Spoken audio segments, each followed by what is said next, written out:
सीना बलोच ने एक ट्विटर में हम लोगों के साथ रब्ता हुआ उनका कि भाई सरियाब में हमने क्या करना है, कोरोना के ऊपर आगाही देना है वाल हार्ट के थ्रू।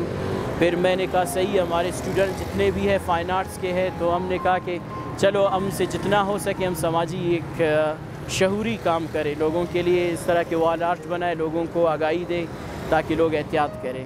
तो मैं लोगों से दस बस्ता अपील करता हूँ कि वो लोग मास्क पहने, हाथों की सफाई करें। कुछ वक्त के लिए हमें लोगों से दूर रहना चाहिए, अपने प्यारों से जितने भी है। अगर हमें उनसे मोहब्बत है, लोगों से मोहब्बत है, तो हमें उनकी बचाव के लिए उनसे सोशल डिस्टेंस रखनी चाहिए।